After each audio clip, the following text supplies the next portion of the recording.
I want you to know that this book is so full of something that is unusual about Jesus, who's the representative of God's exact nature, his exact being. That's what Hebrews tells us, that Jesus, the Son, is the radiance of God's glory, the exact representation of his being. We've been made in his likeness, but there's something he wants to teach us about the one in whose image we were created to be like, and it's something that we've almost lost track of. It's the fact that you and I walk through life and we're missing stuff. We're not seeing things that he wants us to see, or actually it's not necessarily just things. It's people. People who each one have significantly, fearfully, wonderfully been made by a master creator who highly values every one of his creation, and he sees them every day. Do I see? I remember a man in New York. I wrote a book called You Are God's Plan A, and there is no plan B. You're it. And I've been teaching people across the nation, around the world, that Jesus modeled a plan when he said in John 10:10, I came for you to have life full of meaning and purpose. And I ask people, how many of you want your life to make an impact? And hands will fly into the air like it's 100%. Every crowd. It doesn't matter what country I'm in, what state I'm in, what age group I'm in. Everybody wants their life to have an impact, but they don't know how. Jesus modeled an incredible way to make an impact. One life after another. And in fact, I'm just going to look at one spot in the accounts of Jesus as he models for us what the one in whose image we're like is doing. Scripture tells us that God's eyes range to and fro throughout the whole earth. Not a part of the earth, not a section of the earth, but throughout the whole earth. He sees every person. And as Jesus walks as a model of the image in whose image we have been created, he models for us that same seeing along the way. And he doesn't see just in categories of sameness. Sometimes when we see other people, we're looking within categories of familiarity. You choose people who are like you, whether they're ethnically like you or gender like you, or they're the same age as me, or that person has the same interest. And you kind of look for those people because you like your sameness clusters. It doesn't require a lot of you, and it's a little easier to find. Like kind finds like kind. It's not just a game we play with cards when we were kids, like trying to match cards. But sometimes we're doing that socially. We're matching people who are like us to us. And those are the ones we see. But as I travel and I teach people that God's desire for us to live that life full of meaning and purpose, to lead a high impact life, it starts with us doing what Jesus did, and that's to see. Before we even stop and spend time in an impactful way with somebody, it requires that we first see them. I remember my family and I, we went to a restaurant in a part of the Denver metro area where we live in Colorado that was a different section of the city than we normally travel to. We sat down and waited, and we waited a while. It took the waiter a while to get to us, and I couldn't quite figure it out. It looked like he had 20 tables he was trying to care for. When he finally got to our table, I noticed he was perspiring, and I said, "Hey, John, are you okay?" And he said, "Dude, do I know you?" And I said, "What? I don't know. I don't think so. We're not actually from this part of the city, but are you okay, man? It looks like you're waiting on 20 Yeah, somebody didn't show up for work tonight. I got their section too." And then he started talking for a minute, and he slowed down, and I said, "Hey, no, before we give you our menu order, can I just ask you, John, are you okay?" He said, "Dude, you're like, you're freaking me out. Like, what? Why are you calling me? But like, somebody told you what my name is, right? Or it's just a common name. Why'd you call me? John's my name. Why'd you call me John? Like, I can't, how did you know?" And I just tapped his chest where his name badge was. And I said, "Because you're wearing it."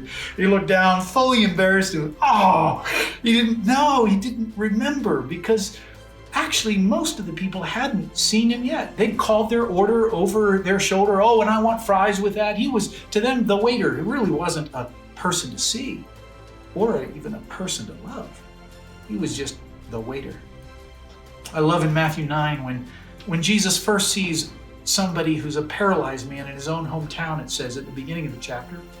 Then you get to verse 9 and it says, as Jesus went on from there. In other words, it's a normal day. He's bebopping around getting stuff done. He's moving. But it says as he went on from there, he saw a man named Matthew.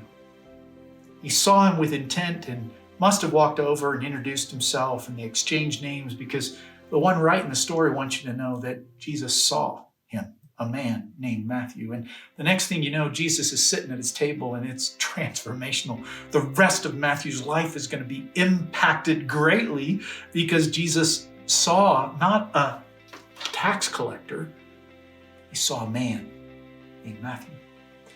You continue down through that chapter, and by the time you get to a worried dad that Jesus sees, and he's worried about his daughter and he's going to go with him, there's this woman who, it says in verse 20, she's been subject to bleeding for 12 years, and she comes up behind him. She's not in his sight line. Comes up behind him. And it says that she touched the edge of his cloak. And she said to herself, if I can just touch his cloak, I'll be healed. Jesus turned, and it says, and he saw her. Take heart, daughter. Your faith has healed you. He didn't just want to give her the gift of healing. He wanted to give her that great gift of significance that comes when we really slow down and see another highly valuable, created by a master creator life. And we give them that gift of presence. He gave her the gift of presence. He even called her daughter. Wow, I mean, talk about an exchange. Like, suddenly she really felt seen. My son, when he was in younger years, he announced at the dinner table one night to me as his dad, "Dad, I'm invisible." I said, "I'm sorry, what?" He said, "Dad, I'm invisible." Oh, he's watched too many superhero things, and he's probably going to get himself hurt. He thinks he's Invisiman now, so I'm going like, this is, I got to fix this.